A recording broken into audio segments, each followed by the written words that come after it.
สวัสดีท่านผู้ฟังที่เคารพทุกท่านครับพบกับรายการทนายความพบประชาชนทางสถานีวิทยุวัดฝายหินนะครับตำบลสุเทพอำเภอเมืองจังหวัดเชียงใหม่ทุกวันเสาร์ 10 นาฬิกาถึง 11 นาฬิกาดำเนินรายการโดยกับผมทนายสุรชัยจินวัฒน์นะครับก็พบกันทุกเช้านะครับนำรายการกฎหมายแล้วก็ง่ายๆใกล้ตัวนะครับเป็นความรู้ทั่วๆไปนะครับก่อนก็ประชาสัมพันธ์นิดนะครับ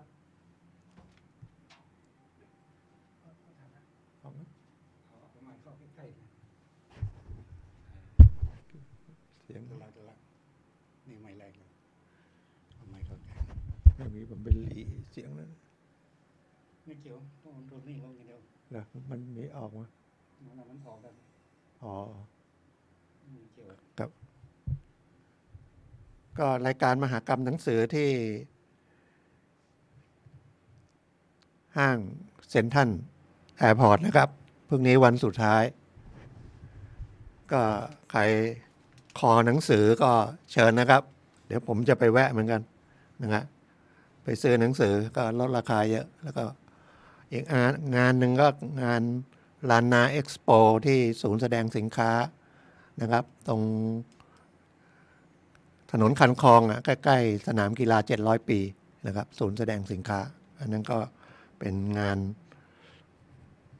ซื้อขายเสื้อผ้ามีหลายอย่างมาขายนะงานเอ็กซ์โป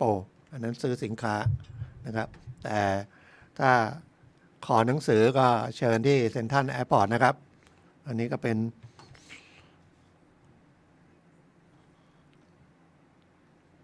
นอกจาก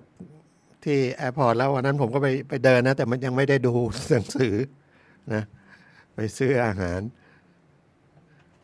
แล้วก็ที่จอดรถที่ตรงลานข้างล่างเขาจะจัดมหกรรมแสดงดนตรีมั้งจอดรถต้องเข้าไปจอดในอาคารนะข้างล่างนี่ก็ที่จอดรถก็มีจำกัดคนที่ไม่ถนัดขึ้นข้างบนก็ลำบากนะครับไม่ต้องขึ้นนะครับเพราะว่าเดี๋ยวมันจะไหลลงมาจอดข้างล่างนะครับ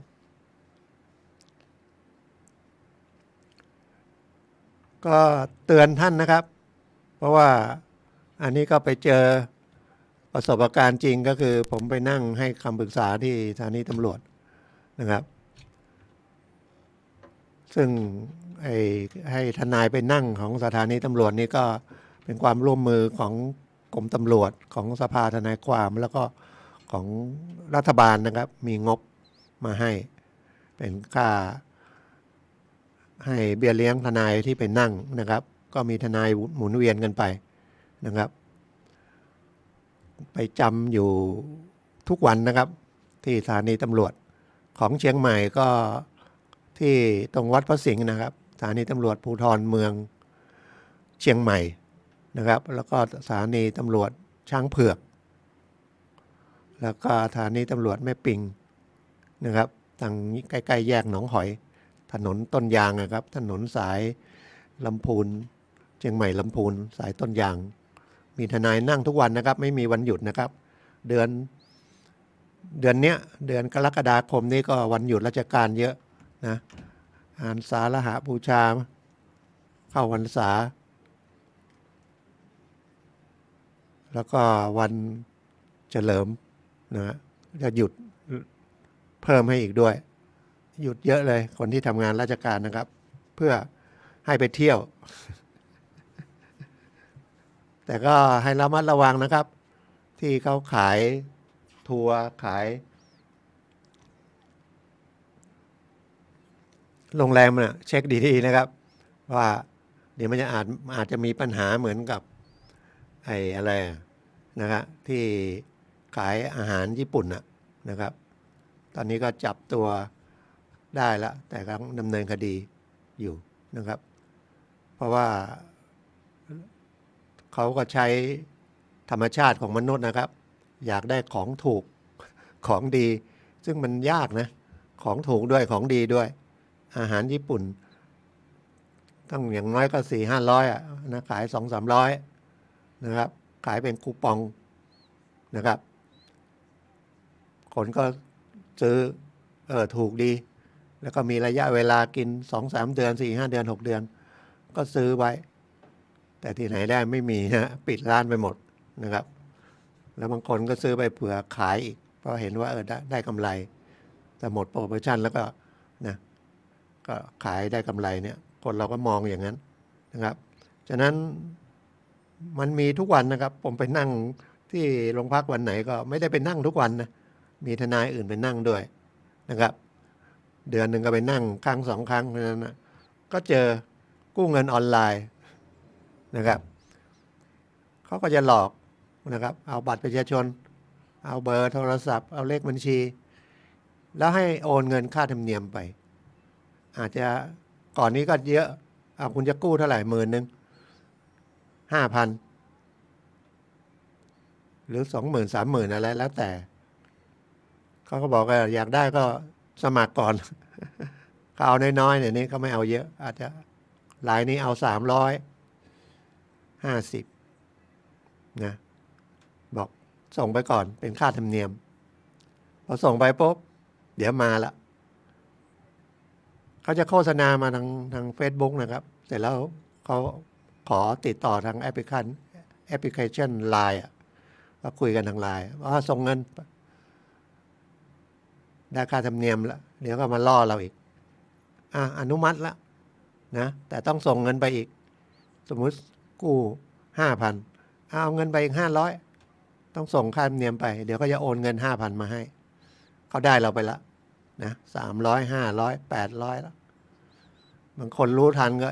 มันจะได้ตังค์ไหมเนี่ยมันรู้ที่หลังเสียตังค์ไปแล้วนะครับมันไม่มีนะครับจำไว้เลยกู้เงินชวนกันลงทุนถ้าเขาได้กำไรก็ไม่มาชวนเรานะครับอย่าไปเชื่อนะครับกู้เงินนี่ต้องไปที่สถานที่จริงๆนะครับบางทีเขาก็ปลอมนะเป็นออมสินมั่งปลอมเป็นกรุงไทยมั่งนะครับปลอมธนาคารขึ้นมาเลยนะเราต้องติดต่อไปที่ออมสินหรือว่ากรุงไทยหรือธนาคารที่เขาขึ้นมานะครับว่าให้กู้เงินก็ต้องไปติดต่อที่นั่นนะครับไปคุยกับพนักงานสินเชื่อ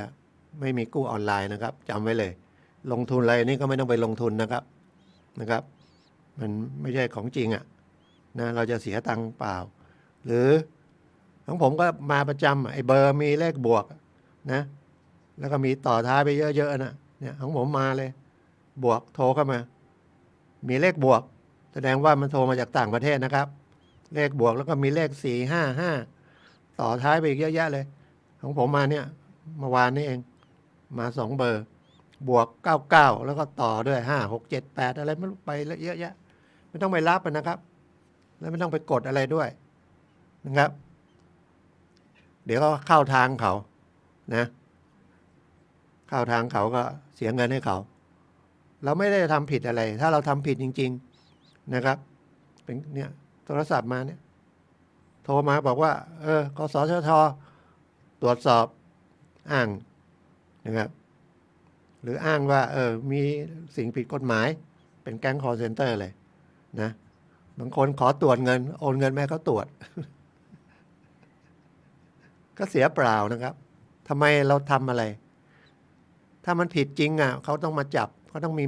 แม้แต่มีตำรวจมาจับหรือมีอย่างก็สืบได้ว่าเราทำขายหวยเถื่อนหวยใต้ดินอย่างเงี้ยเนาะไปจับคนเดินโพลได้ตามมาหาเจ้ามือเขาก็ต้องมี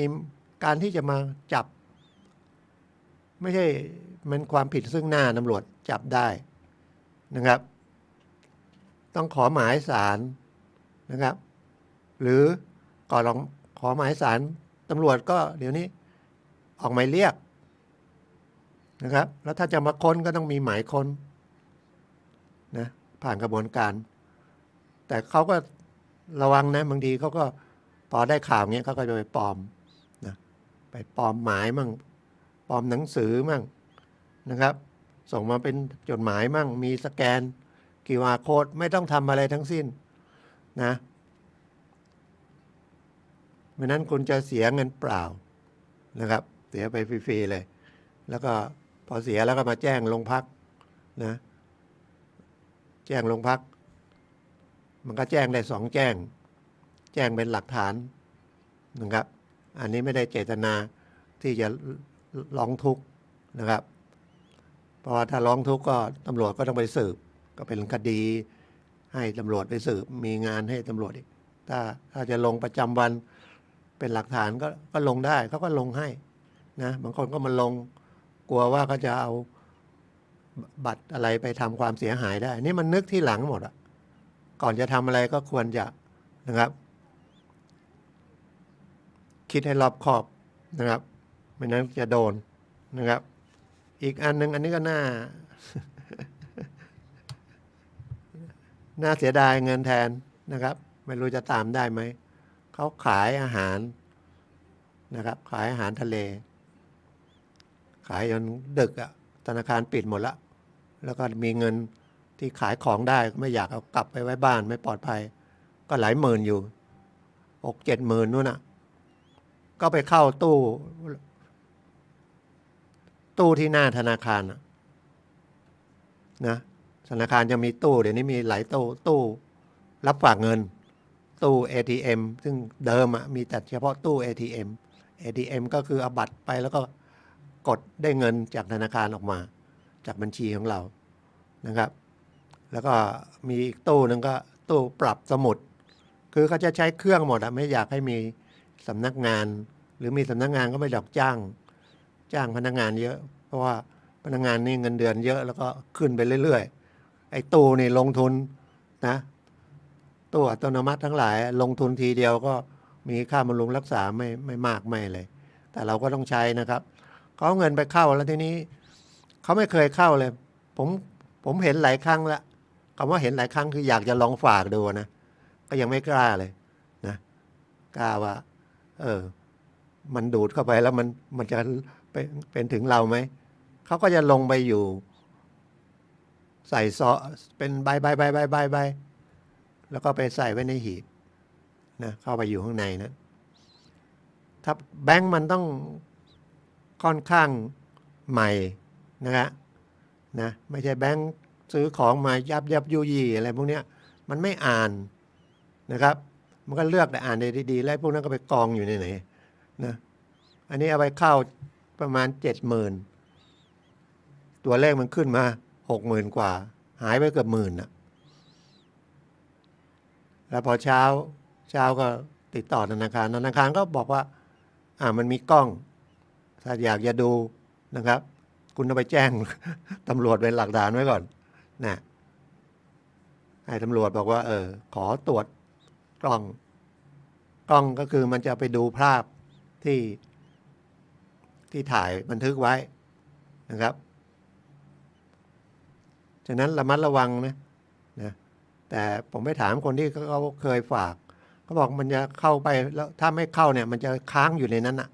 ค้างไอ้ตรงที่เราเอาเงินไปวางนะฉะนั้นต้องรอบคอบนะเรื่องเงินเรื่องทองอันนี้ก็ฝากเตือนนะครับเราโดยเฉพาะคนไม่เคยใช้ควรจะแยกถ้าเป็นใบละพันลองดูสัก10 ใบดิ5 ใบก็ได้10 ใบก็ได้ใบ500สัก10 ใบอะไรอย่างเงี้ยลองดูก่อนไอ้นี่เอาไปใส่ทั้งใบพันใบ500ใบ100นะครับใบ100ถ้ามันยับยุยี่ก็ไม่ต้องเอาใบพันไปก่อนนะใบพันดูดิทีละ10 ใบ10 ใบดูดิมันขึ้นตัวเลขขึ้นมาตรงที่เราไหมนะครับถ้ามันไม่ไปนะต้องอยู่นั้นนะครับมันต้องค้างอยู่นั้นนะมันไม่รับมันคืนให้แล้วก็เสียดายนะครับความไม่รอบคอบนะแม้แต่เราไปฝากกับธนาคารเนี่ยบางทียังนับผิดนับถูกนะครับเขาก็พยายามใช้เครื่องนะครับฉะนั้นก็ฝากเป็นข้อเตือนไว้นะครับ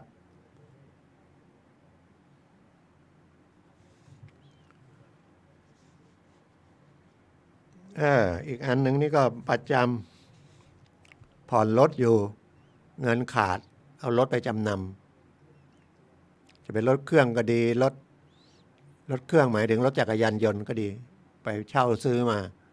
ขี่ไปขี่มาไม่มีเงินก็ หรือเจตนาด้วย บางทีก็อยากได้ตังค์โดยคิดง่ายๆนะครับ คิดง่ายๆมันเป็นความผิดอาญานะครับ มันเหมือนยักยอกทรัพย์ถ้าคุณไม่มีรถไปคืนให้บริษัทเช่าซื้อการเช่าซื้อก็คือรถจักรยานยนต์ก็ดีรถยนต์ก็ดี หรือเครื่องใช้ไฟฟ้าอะไรก็ดี ที่เรียกว่าเช่าซื้อนะครับทรัพย์นั้นยังเป็นของเจ้าของคนที่เขาให้เรามาจนกว่าคุณจะผ่อนครบสัญญานะถ้าเป็นรถจักรยานยนต์รถยนต์ก็ต้องเขาก็จะให้ชุดจดทะเบียนนะครับเอารถไปจดทะเบียนเปลี่ยนมาเป็นของเรานะครับเมื่อครบนะครับแต่นี่เอามาผมเคยเจอเจตนาอย่างเงี้ยนะครับตอนแรกเอารถเครื่องพอได้มาไปเช่าเดี๋ยวนี้มันแทบจะไม่ต้องจ่ายเงินดาวใหม่ๆเลยแล้วก็ไปไว้ที่เขามีนะครับอาชีพที่เขารับจำนำนะครับไปเอาเงินมาอีกทอดหนึ่งอันนี้พูดถึงที่ไม่ใช่ถูกต้องนะครับถ้าถูกต้องเนี่ยมันก็มีพวกเงินเดือนเงินอะไรพวกเนี้ยคุณก็ต้องเอารถไปทะเบียนรถไปนะครับไปให้เขาก็จะยึดทะเบียนรถไว้เขาให้รถไปขี่ไอ้อย่างเงี้ยได้รถเป็นของเราละเช่าซื้อผ่อนเรียบร้อยโอนมาแล้วขาดเงินเอาไปเข้าอย่างนั้นได้นะครับรถก็ได้ใช้อยู่แต่ว่าเราก็ต้องนั่งผ่อนเป็นหลักประกันนะครับแต่ถ้าเอาไปไว้ที่ผมไม่อยากจะเรียกว่าไม่ค่อยถูกกฎหมายนะครับไม่ใช่อยู่ในระบบแล้วกันนะครับเผลอๆไปแล้วรถไม่รู้อยู่ไหนอีกนะจะเอาคืนก็ต้องเอาเขาก็รู้เนี่ยคุณเอารถเช่าซื้อมาเขาไม่กลัวเขาเอาไปนะครับตอนแรกก็ไปจอดอยู่ตรงเนี้ยพอถึงเวลาเอาไปดูไม่มีรถเราละแล้วทำอะไรไม่ได้นะยากผมบอกว่ายากนะครับตำรวจให้ตำรวจช่วยตามก็ยากนะครับมันเป็นปัญหาเยอะเลยสุดท้ายก็จะมาลงที่คุณนะครับนะอาจจะเป็นข้อหายักยอกทรัพย์นะเบียดบังทรัพย์ไปมีเจตนาเลยแต่แรกนะครับคุณก็มีโอกาสทั้งติดจำคุกแล้วมันไม่ใช่จบตรงนั้นนะคุณก็ต้องใช้เงินใช้หนี้ด้วยอย่าไปคิดว่าติดคุกแล้วหนี้ไม่ต้องใช้หนี้ก็ต้องใช้นะครับเขาต้องมาตามเอามีทรัพย์สินอะไรก็ยึดไปขายนะครับก็ฝากนะเตือนกันกัญชาก็เขาไม่ได้ให้มาสันทนาการนะ อย่างมากเอามาปรุงอาหารนะครับไม่ใช่ไปสูบกันไปมวนบุหรี่เอาไปเข้าบ้องกัญชานะครับยังผิดกฎหมายนะครับถ้าไปสูบยังไม่เปิดเป็นถึงขนาดนั้นนะครับเป็นเกี่ยวกับปรุงอาหารแล้วก็จริงๆก็ต้องไปจดกับอย.นะครับไอ้ตัวกัญชานั้นนะครับเพราะว่าเขาจะตรวจควบคุมไอ้สารเสพติดในตัวกัญชานะเนี่ยมันจะทำให้การใช้ประโยชน์ที่ถูกต้องเกี่ยวกับการรักษาโรคภัยไข้เจ็บนะครับมันก็ไปใช้ผิดวัตถุประสงค์นะครับแล้วกัญชาก็แสดงว่ามันก็มีอยู่เยอะแยะไปหมดละพอปล่อยออกมาปุ๊บ มาจากไหนไม่รู้เยอะแยะแล้วการนำเข้าก็ไม่ได้นะครับส่งออกไม่ได้นะครับแล้วคือวัตถุประสงค์จริงเพื่อเป็นอาหารนะเป็นเครื่องดื่มนะมันไม่เหมือนกระท่อมนะครับกระท่อมนั้นมันออกจากยาเสพติดไปเลยนะครับกระท่อมมันก็เดิมก็เป็นยาเสพติดนะครับพืชกระท่อมพืชกัญชายังให้ระมัดระวังนะครับให้มันระมัดระวังอยู่ไม่อยากให้ขึ้นศาลนะครับและโดยเฉพาะเรื่องของคดีอาญาก็คือคดีที่มีโทษตั้งแต่ปรับ ริบทรัพย์จำคุกนะกักขังจำคุกแล้วก็ถึงโทษประหารชีวิตนะครับ โทษมัน แต่ถ้าเป็นคดีแพ่งก็ใช้หนี้ไม่มีใช้หนี้ก็ยึดทรัพย์นะครับยึดทรัพย์ใช้หนี้ยึดทรัพย์ไปขายทอดตลาดเอามาใช้หนี้นะถ้ามันเป็นหนี้ล้านหนึ่งขึ้นไปบุคคลธรรมดาหนี้ล้นพ้นตัวนะไม่มีรายได้ไม่มีอะไรก็อาจจะฟ้องล้มละลายนะครับถ้าเป็นบุคคลธรรมดาก็ไม่เป็นไรนะครับมันก็เสียสิทธิ์ไปประมาณ3 ปี 4 ปีเดี๋ยวก็จบนะครับนี่ก็ไม่ต้องใช้ทั้งหมด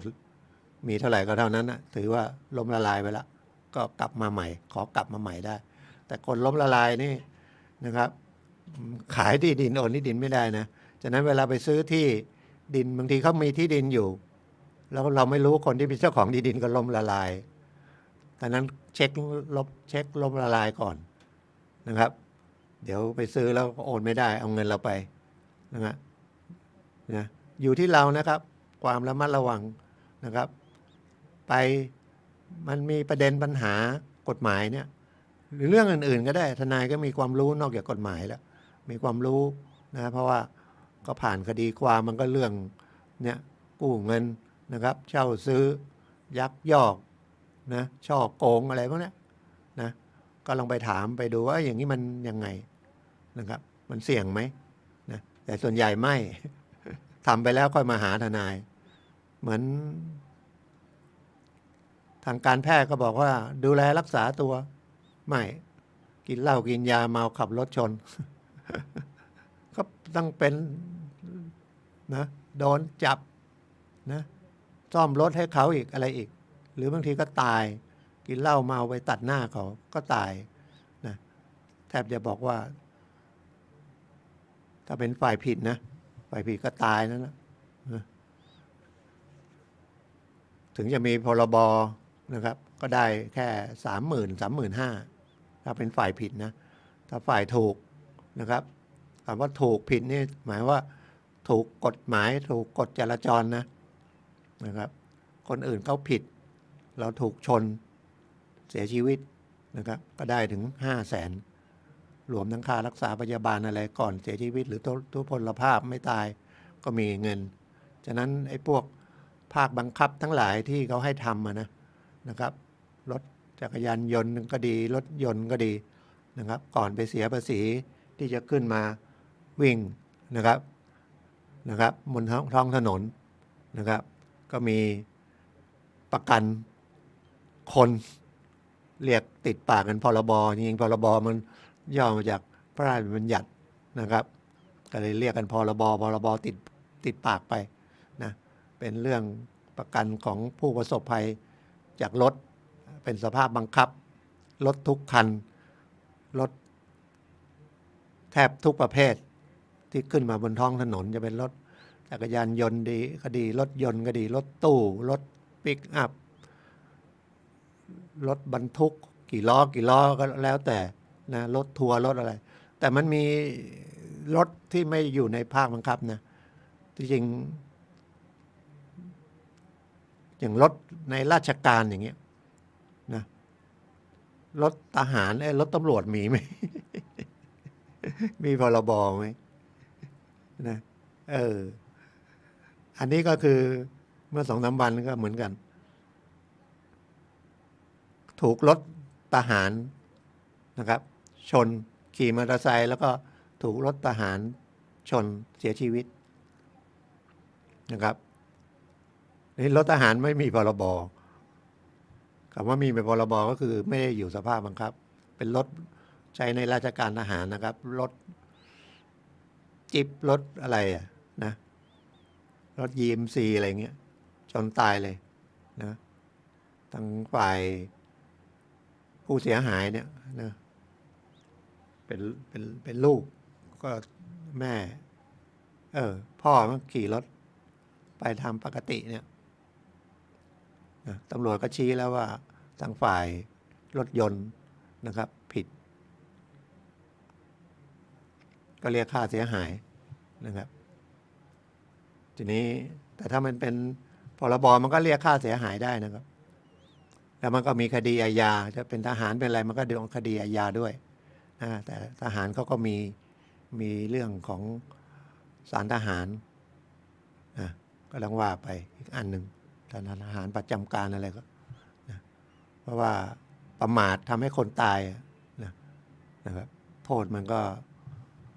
ถึง10 ปีนะถึง10 ปีประมาทนะครับ แล้วก็โดนปรับนะแล้วก็ต้องชดใช้นะค่าเสียหายทางแพ่งซ่อมค่าซ่อมไอ้นี้ก็รถจักรยานยนต์เสียหายก็ต้องซ่อมจักรยานยนต์ให้เขานะชีวิตนะมันซ่อมไม่ได้มันตายนะมันก็ต้องมีค่าจัดการศพค่านะรักษาพยาบาลก่อนเสียชีวิต แล้วก็ค่าขาดรายได้นะครับค่าเนี่ยก็ต้องไปดูว่าจะได้เท่าไหร่นะเพราะว่าถ้าไม่ระวังก็จะโดนอย่างเงี้ยฉะนั้นขับรถระวังนะครับ มีพรบภาคบังคับก็คือประกันความบาดเจ็บของบุคคลแล้ว ก็ควรซื้อประกันที่คุ้มครองเกี่ยวกับตัวถังรถด้วย เกี่ยวกับตัวรถด้วยนะประเภท1ประเภท2ประเภท3อะไรก็ไปศึกษาเอาประเภท1ก็นะรถหายรถไฟไหม้นะเขาก็รับผิดชอบประเภท2บวกนะก็ไปดูมี3บวกหรือ2ธรรมดา3ธรรมดาผมก็ทำประเภท3ธรรมดาถูกที่สุดละนะถ้าผมขับไปชนเขานะผมไม่ต้องซ่อมรถคันที่ผมไปชนซ่อมรถตัวเองคันที่ชนเนี่ยบริษัทประกันซ่อมให้นะครับแต่เราก็ไม่ใช่ว่าเรามีประกันแล้วเราก็จะขับประมาทขับเร็วฉันไม่ต้องซ่อมอะไรเงี้ยโดยเฉพาะประเภท1อย่างเงี้ยเพราะว่าจะผิดจะถูกก็ซ่อมทั้งทุกคันนะไปชนเขา3 คัน 5 คันก็ซ่อมก็3 คัน 5 คันหมดนะครับแต่มันมีวงเงินอยู่นะครับอย่างประเภท3เนี่ยไปชนเขานะครับ3-4 คันก็ซ่อมฝ่ายที่เราไปชนนะครับแต่เราซ่อมรถเราเองนะครับแต่ประเภท1ประเภท2เนี่ยก็ซ่อมรถเราด้วยจะผิดจะถูกไม่ว่าซ่อมรถฝ่ายตรงข้ามด้วยนะครับศึกษาเอานะครับแล้วก็เดี๋ยวนี้มันเข้ามาใน Facebook มากเหลือเกินนะขายประกันเช็คดูดีๆนะว่าบริษัทที่เข้ามาขายประกันนะมันใช่ไหมนะมันมีบริษัทจริงไหมเรื่องประกันภัยก็คอปอพอนะครับเข้าคอควายปอปลาพอสำเภานะคณะกรรมการควบคุมดูแลผู้ประกอบนะธุรกิจประกันภัยนะครับอันนี้ทั้งรวมทั้งประกันชีวิตด้วยนะประกันภัยประกันชีวิตเรื่องประกันทั้งหมดก็คอปพนะครับให้ค้นเบอร์เอาที่ Google นะครับมันมีเลขด่วน1586หรือไงเนี่ยไม่แน่ใจนะครับค้นเอาไปค้นอย่างอื่นยังค้นได้นะเยอะแยะเลยนะค้นกฎหมายค้นความรู้อะไรใน Google มีหมดนะครับค้นเอาได้นะครับเป็นประโยชน์กับเรานะครับทางคลื่น FM 104.50ทางฝายหินเนี่ยนะครับวัดฝายหินที่ผมนั่งคุยกับท่านเนี่ยนะครับออกทางวิทยุปกติแล้วนะครับวิทยุทรานซิสเตอร์อะไรที่อยู่ที่บ้านนะครับก็ฟังก็ไปถึงลำพูนนะครับ ลงไปทางขึ้นไปทางเหนือก็ไม่รู้ไปถึง ก็รัศมี15 กิโลก็ไกลเหมือนกันนะครับแล้วก็เข้าไปทาง Facebook ได้ฝายหินนะครับหรือ YouTube ก็ได้นะครับเพราะว่าเดี๋ยวผ่านอันนั้นด้วยนะครับแล้วก็ถ้าอยากจะฟังเสียงอย่างเดียวอินเทอร์เน็ตก็ได้นะครับเข้าไปคลื่นนะครับพุทธศาสนานะครับเป็นแอป นะหรือเข้าไปที่ฝายหินวิทยุอย่างเงี้ยได้แต่เสียงนะครับ Facebook YouTube ก็ฝายหินนะหรือวัดฝายหินเนี่ยนะครับพิมพ์ภาษาไทยก็ได้เดี๋ยวนี้นะก็เห็นได้เห็นหน้าเห็นตาได้ยินเสียงนะครับ ทีนี้เวลามีเรื่องมีราวเนี่ยจริงๆไม่ต้องขึ้นศาลก็ได้นะแต่อยู่ที่ความพร้อมใจของคู่กรณีนะครับ ที่เราจะเขาเรียกว่าไกล่เกลี่ยประนีประนอมกันนะแล้วมันมีสภาพบังคับตามกฎหมายนะครับ ติดต่อที่ยุติธรรมจังหวัดนะครับนะสำนักงานยุติธรรมจังหวัดเชียงใหม่ก็น่าจะอยู่ที่ศูนย์ราชการนะศูนย์ราชการถ้าลำพูนก็อยู่ใกล้ๆสำนักงานขนส่งจังหวัดลำพูนนะครับ จะมีเจ้าหน้าที่ไกล่เกลี่ยก็ไปด้วยกันนะครับ เช่นกู้เงินเจ้าหนี้กู้เงินไปลูกหนี้ไม่ชำระนะถ้าไม่อยากฟ้องศาลไม่อยากจ้างทนายฟ้องนะแล้วก็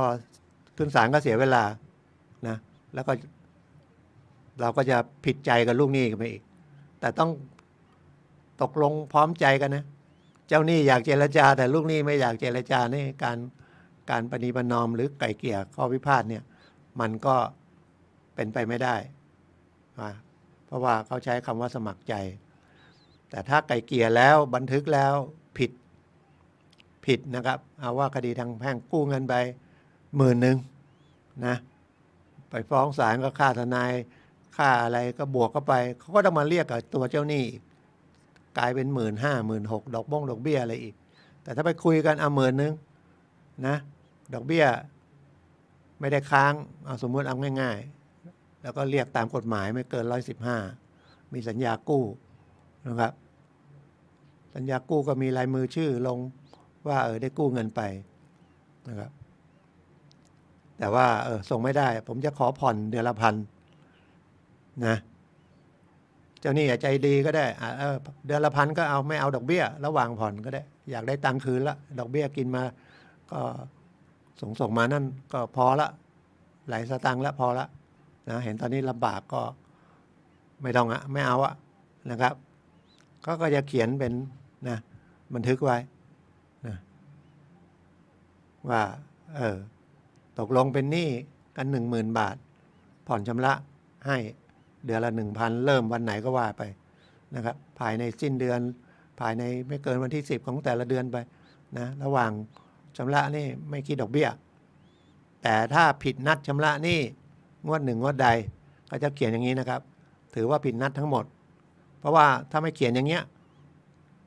นะต้องไปรอถึงงวดที่10มันก็เป็น10เดือนอันนี้ส่งเดือน1เดือน2เดือน3ส่งมาเดือนที่4ไม่ส่งละเดี๋ยวไปทวงก็ไม่มีหายไปเฉยๆไม่รู้ไปไหนถ้าไปรอถึง10มันก็ต้องรอไปตั้งนะ5-6 เดือนก็เสียเวลานะครับก็ถ้าบันทึกไว้อย่างนี้แล้วเอาบันทึกเนี่ยนะครับไปขอศาลออกบังคับคดีได้เลยนะครับเป็นสภาพบังคับได้ไม่ต้องไปฟ้องศาลอีกรอบหนึ่งก่อนนี้ต้องเอาเนี่ยไปฟ้องศาลเป็นคดีอีกถือว่าผิดสัญญาประนีประนอมนะหรือสัญญาไกล่เกลี่ยนะไปฟ้องนะครับแต่ถ้าเราไปบันทึกกันเองนะครับก็ต้องไปฟ้องเอาหลักฐานนั้นเพราะบางทียืมเงินไปโทษเถอะมันไม่ได้มีหลักฐานก็ได้นะครับไม่มีหลักฐานหรือไม่ได้ทำไว้แต่ยังดีนะลูกหนี้เขาก็ใจดีมายอมทำสัญญาเจ้าหนี้ก็ได้เปรียบละถ้ากู้เงินกว่า 2,000 บาทขึ้นไปแล้วไม่มีหลักฐานนะครับเกี่ยวกับการกู้เงินคือไม่มีลายมือชื่อตัวลูกหนี้เนี่ยฟ้องร้องไม่ได้นะครับนะฟ้องร้องไม่ได้นะฉะนั้น1เวลามันอย่างเงี้ยเจ้าหนี้ใจเย็นๆอย่าเพิ่งไปอะไรเรียกเขามาคุยกันก่อนให้ไม่มีบันทึกนะถ้าไม่นั่นก็ไปที่โรงพักขอให้ทนายที่นั่งโรงพักช่วยบันทึกให้ก็ได้นะไม่ต้องไปอาศัยตำรวจก็ได้ แบ่งเบาภาระตำรวจนะทนายก็ช่วยบันทึกให้นะครับก็เป็นหลักฐานการกู้เงินนะครับหรือเกิดทะเลาะเบาะแว้งกันเป็นละเมิดนะครับละเมิดก็คือทำให้ฝ่ายหนึ่งเสียหายนะครับขับรถมาชนอย่างเงี้ยคนไม่เจ็บแต่รถเสียหายตกลงกันตกลงกันเองก็ได้นะครับสมมติว่ามันชนกันไม่ได้อยู่ในเขตทางหลวงชนกัน ในลานจอดรถของห้างอย่างเงี้ยตำรวจก็ไม่ผิดกฎหมายจราจรเข้าไปไม่ถึงนะครับหรือที่ผมเคยมีคดีอันนั้นโรงน้ำแข็งนะครับในลานโรงงานเนี่ยนะในลานโรงงานเป็นโรงน้ำแข็งคนมาส่งน้ำแข็งก็มารับน้ำแข็งไม่ใช่มาส่งน้ำแข็งคนส่งน้ำแข็งอาชีพส่งน้ำแข็งให้ลูกน้องขับรถมาลูกจ้างขับรถมานี่คนขับรถประมาทก็ชนรถของพนักงานในลานเขาจอดไว้ที่ลงรถนี่ไปเฉี่ยวชนกันชนหลังนะครับก็เรียกกันไปตกลงกันที่โรงพักว่าค่าเสียหายประมาณ 8,000 บาทนะครับแล้วจะผ่อนให้นะเดือนละ500แต่ไม่ผ่อน เฉยไปเลยนะมีบันทึกเรียบร้อยก็มาปรึกษาบอกว่าไม่เป็นไรก็ได้คุณก็หาทนายโนติสไปนะครับแล้วก็ฟ้องคดีเอานะครับแล้วถ้าเป็นรถลูกจ้างเนี่ยลูกจ้างขับรถในทำงานให้นายจ้างเนี่ยในทางการที่จ้างเนี่ยก็ฟ้องนายจ้างด้วยเป็นจำเลยที่สองนะครับเพราะว่าต้องร่วมรับผิดส่วนนายจ้างเขาถ้าไม่ฟ้องนายจ้างด้วยนะอันนี้เป็นหลักกฎหมายเลยนะครับว่าถ้าลูกจ้างกระทำงานในทางการที่จ้างภาษากฎหมายอย่างนี้นะครับนายจ้างต้องร่วมรับผิดในการละเมิดของลูกจ้างเพราะเขาทำงานให้ตัวต้องร่วมรับผิดนะก่อนกฎหมายนี่มันก็ไม่มีลูกจ้างไปก็ลูกจ้างทำก็ต้องรับคนเดียวลูกจ้างลำบากก็หนีไปเลย นะคนเสียหายก็ถูกละเมิดภาษากฎหมายบอกว่าถูกละเมิดก็คือคนที่ได้รับความเสียหายจากรถมาชนนะครับเอาว่ารถชนจะไปตามลูกจ้างก็หายไปละนะกลับไปพม่าแล้วมั้ง หรือบางทีก็หนีจะไปตามได้ไงนะแต่นายจ้างหนีไม่ได้มีที่อยู่หลักแหล่งแน่นอนกฎหมายก็เลยออกมาตามอย่างเงี้ยกฎหมายจะออกตามพฤติกรรมของมนุษย์นะตามกิเลสนะออกตามมาเรื่อยนะครับออกมาจนเยอะแยะไปหมดเลยนะครับไม่รู้อะไรเป็นอะไรนะแต่เสร็จแล้วก็ออกมาอย่างเนี่ยไก่เกลี่ยเนี่ยออกมาดีหมดแต่บอกต้องสมัครใจกันนะครับจากนั้นต้องหัดสมัครใจมีอะไรก็ไก่เกลี่ยกันนะครับแล้วก็มีสภาพบังคับได้สุดท้ายก็ฟ้องไปนะครับเขาก็มาศาลก็คุยกันเขาก็เตรียมเงินมานายจ้างเตรียมเงินมาแล้วนายจ้างก็บอกทำไมไม่คุยกับผมก่อนนะผมโน้ติสไปแล้วนี่นะครับก็น่าจะคุยกันก็บอกก็เลยขอโทษเขานะครับบอกเขาเดี๋ยวเขาชำระให้นะครับบวกไปบวกมามันประมาณ10,000ไปซ่อมจริงบอก8,000ก็8,000เขาจ่ายให้แล้วเขาก็ไปหักเงินเดือนเอาก็จบด้วยดีนะครับ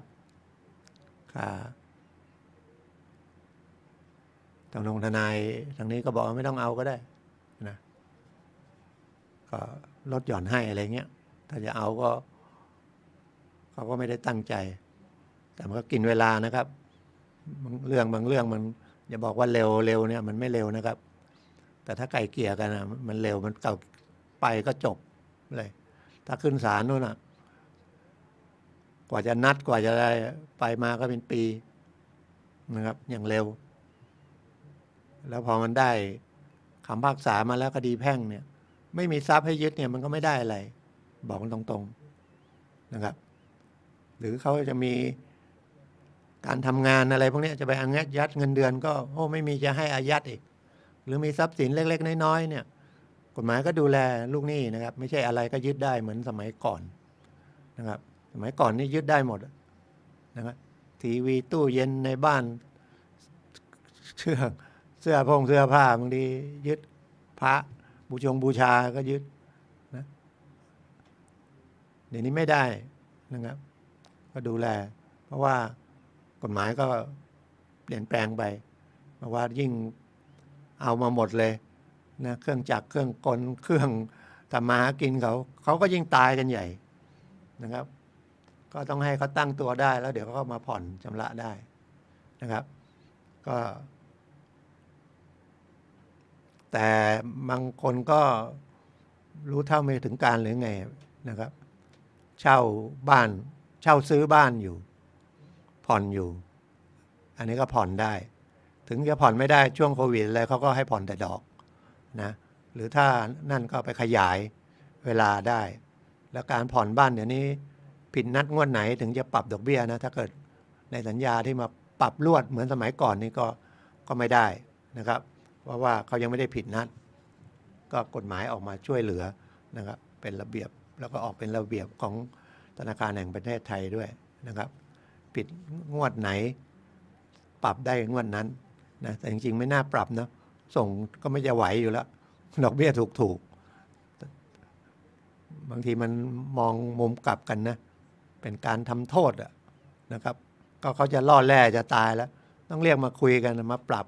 นะผ่อนเดือนละ10,000ไม่ไหวเอามาผ่อนเดือน 5,000 ไหวไหม 5,000 แล้วก็ไอ้ดอกเบี้ยที่เคยค้างๆพักไว้ก่อนนะยังไม่ต้องชำระส่ง 5,000 ก็ตัดต้นตัดดอกตัดดอกตัดต้นไปนะครับ ให้มันตัดดอกได้ ถ้าจะเอาทั้งหมดมันอาจจะไม่ได้ตัดต้นเลยก็ต้องคุยกันว่าตัดดอกเท่าไหร่ดอกที่เหลือไปพักไว้อะไรเงี้ยคุยกันเป็นฉันมิตรมันก็ไปได้นี่มันก็ไม่เป็น NPL เยอะแต่บางรายเนี่ยนะครับก็ยังก็ว่าไม่ได้นะเพราะว่าเขาก็ต้องทำนี่ผ่อนบ้านอยู่ก็รอแลแต่ยังไม่ผิดนัดเพราะว่าปรับโครงสร้างหนี้แล้วทีนี้มันมีหนี้บัตรเครดิตแล้วไม่ไปคุยไม่ไปอะไรแล้วนี่บัตรเครดิตดอกมันแพงนะแป๊บมันก็ขึ้นไป 20,000 เป็น 30,000 เป็น 40,000 นู่นนะที่จริงมันต้องไปคุยนะครับไปคุยแล้วเปลี่ยนจากไอ้หนี้บัตรเครดิตมันเป็นหนี้เงินก้อนแล้วก็ไม่ต้องเอาดอกไปทบนะทำเป็น2 วงนะอันนี้เป็นมาตรการของแบงก์ชาติทำเพราะว่าถ้าเอาดอกไปทบนะครับแต่โดยมากพอไปเขาจะทบต้นว่าบัตรเครดิตเนี่ย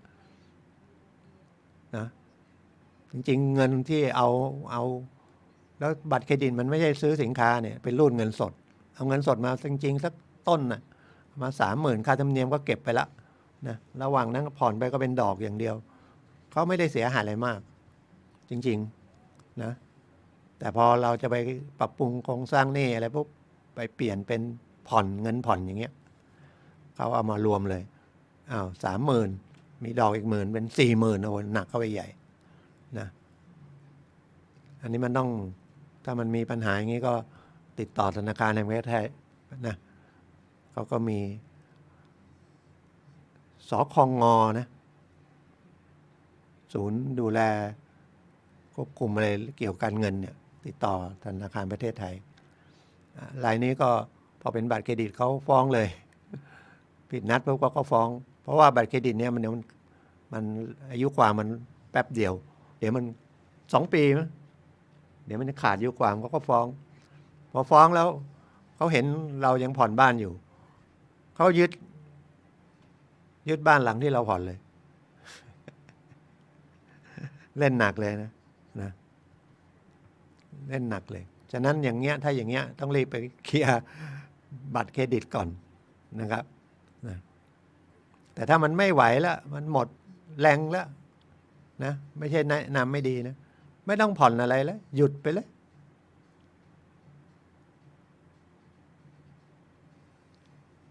แล้วถ้าเราไม่ได้ทำงานราชการทำงานองค์การแห่งรัฐวิสาหกิจการไฟฟ้าอะไรพวกเนี้ยนะไม่เป็นไรทำงานค้าขายปกตินะเป็นลูกจ้างเขานะทำงานมีเหลือเงินเดือนเท่าไหร่ก็มาหักไม่ได้หรอกนะเขาต้องเหลือให้เราใช้จ่ายอย่างน้อยเป็น15,000นนนะครับแต่ถ้าทำธุรกิจก็ทำธุรกิจไปนะมันเอาเงินไว้ไม่ต้องเข้าบัญชีก็ได้ นะบ้านก็ยังอยู่ได้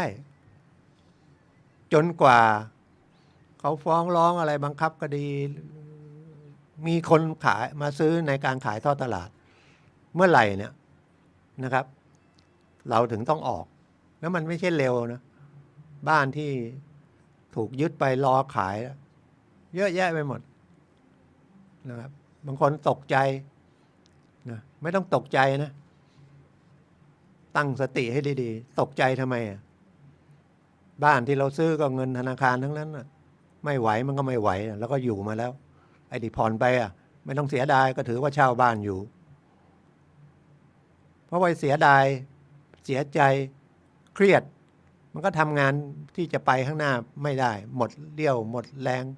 ไปกินเหล้ากินยาไปกันใหญ่เลิกครอบครัวแตกแยกอีกก็อยู่ไปดิ้นรนไปนะอยู่ไปมีการขายทอดตลาดเมื่อไหร่เขามาบอกให้ออกก็ออกมันไม่ใช่ปี2 ปีนะครับ3 ปี5 ปี7 ปีนะอยู่ฟรีไปเลยนะครับเพราะว่าถ้าจำนองเนี่ยมันเป็นชื่อเรานะไม่ใช่ชื่อธนาคารนะมันไม่ใช่เช่าซื้อนะครับเป็นชื่อของเรานะเราเป็นเจ้าของที่เจ้าของบ้านนะจะเป็นคอนโดก็ดีเป็นของเรานะครับคิดให้ดีๆนะครับไม่ต้องกลัวเขาไม่เอาตำรวจมาจับไม่ได้นะก็อยู่ไปนะครับทำธุรกิจแล้วก็ทำไปเก็บเงินไว้ไม่ต้องไปเข้าบัญชีนะครับไม่ใช่สอนไม่ดีนะเดี๋ยวตั้งตัวได้อะไรได้แล้วก็ค่อยไปผ่อนอะไรเขานะครับอันนี้เราไม่ได้ตั้งใจโกงเขานะอย่าไปบอกผมแนะนำอันนี้เป็นทางอันที่ว่าจะทำยังไงนะครับไม่ใช่ไปฆ่าตัวตายไปดื่มเหล้านะครับไปติดยาเสพติดเละเทะไปใหญ่เลยลูกเมียเสียหายอีกนะก็ทำงานเนี่ยนะครับหรือไม่นั้นก็บัตรเครดิตจะปิดก็ถ้าเราเคยส่งเงินบ้านมาดีก็ขอเพิ่มวงเงินตัวนี้ไปปิดบัตรเครดิตนะครับเพราะธนาคารชาติแบงก์ชาติเขาก็ให้รวมหนี้อย่างบัตรเครดิตมีอยู่10 ใบอย่างเงี้ย นะรวมเลย10 ใบ3-4 บริษัทนะกรุงไทยกรุงเทพนะไทยพาณิชย์อะไร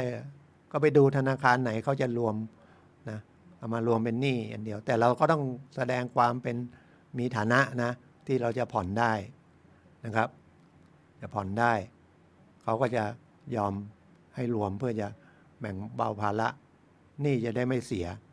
ไม่ต้องไปกลัวหนี้เสียไม่ต้องกลัวกู้ไม่ได้นะมันมีระยะเวลาอยู่ไอ้คุบูโรดีกู้ไม่ได้ไม่ต้องเป็นหนี้นะครับส่วนไอ้บ้านอะไรเนี่ยที่เขายึดนะครับไม่ต้องกลัวนะครับเพราะว่าต้องรอขายทอดตลาดนะครับถ้ายัง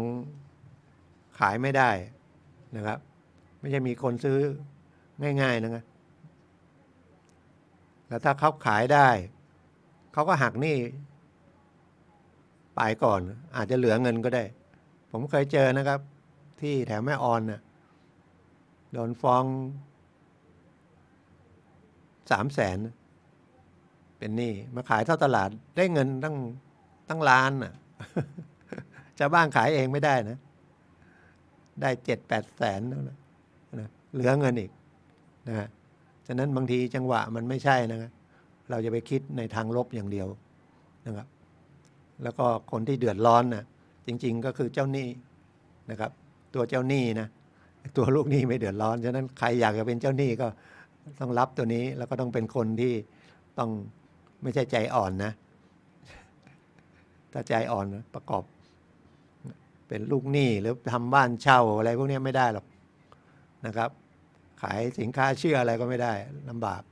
นะครับฉะนั้นอย่าไปลงทุนอะไรพวกนี้นะเอาเงินฝากธนาคารซื้อฉลากออมสินฉลากธกสอะไรก็ว่าไปเสี่ยงโชคเอาไม่ต้องไปซื้อหวย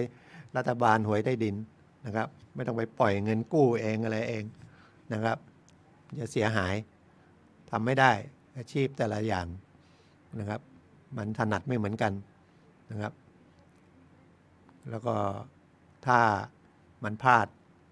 ผิดพลาดได้นะครับเราก็ต้องตั้งสติเนี่ยนะคิดอย่างเนี้ยคิดอย่างที่ผมบอกเมื่อกี้เนี่ยนะครับก็เงินก็ดาวไปนิดเดียวเองเนี่ยนะถ้าเป็นบ้านนะไม่เสียหายนะครับแต่ถ้าเป็นรถยนต์เนี่ยไปเช่าซื้อรถยนต์อย่างเงี้ยเสียหายเยอะนะครับเสียหายเยอะเพราะว่าราคารถมันก็ลดลงไปนะครับยิ่งดาวน้อยผ่อนกันโอ้โหคันหนึ่ง500,000แล้วเอาผ่อน7 ปีอย่างเงี้ยมันดอกเบี้ยกินไปเท่ากับรถคันหนึ่งหาเงินให้เขาซื้อรถมือสองเยอะแยะเลยมือสองมือสามราคามันถูกไปเยอะเลยนะครับผ่อนก็ผ่อนน้อยนะครับมันไม่จำเป็นต้องไปซื้อรถใหม่นะครับถ้ามันยังฐานะไม่มั่นคงไม่เพียงพอเพราะว่ามันก็วิ่งได้เหมือนกันนะครับรถมือสองดีๆเยอะแยะเลยคันนะ100,000-200,000ถูกกว่าครึ่งต่อครึ่งนะแต่ต้องไปที่บริษัทนะบริษัทเนี่ยที่เขาขายรถมือสองนะเขารับเทิร์นรถอะไรพวกนี้นะไปเต็นท์ก็ต้องดูดีๆนะที่เขาทำนะ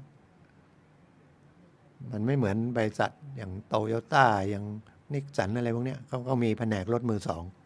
นะครับ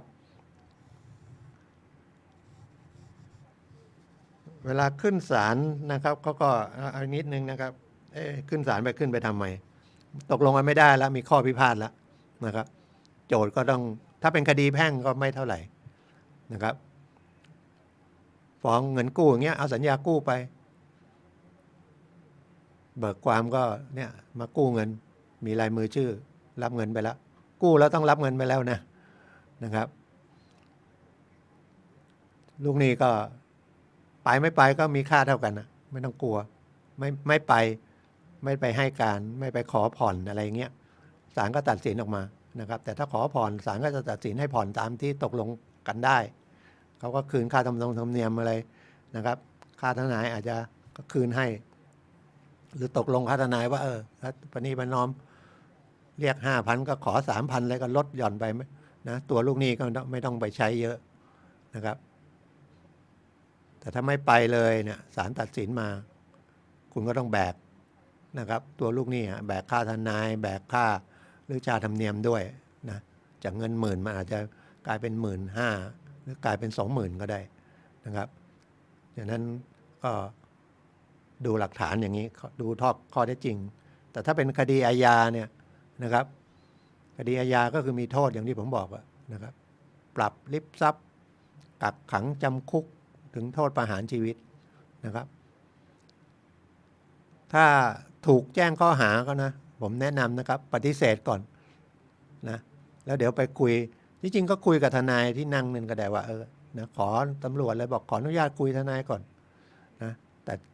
ต่กลางคืนมันไม่มีนะเกิดถูกจับกลางคืนทนายไม่ได้นั่งอยู่นะครับก็ไปคุยกันว่านะถ้ายังไม่อะไรไม่ได้ตั้งสติไม่ได้แล้วก็ปฏิเสธก่อนนะปฏิเสธก่อนนะครับแล้วเดี๋ยวมาคุยกับทนายแล้วก็จะบอกว่ารับหรืออะไรปฏิเสธหรือไม่ปฏิเสธก็ว่ากันไปรายการต่อไปก็เป็นรายการของท่านอาจารย์สุนัยนะครับพลังแห่งชีวิตวันนี้ก็ขอบคุณทุกท่านที่รับฟังนะครับขอทุกท่านโชคดีหน้ากากยังจำเป็นนะครับเพราะว่าระบาดเยอะนะครับก็ขอบคุณพบกันใหม่วันเสาร์หน้าครับ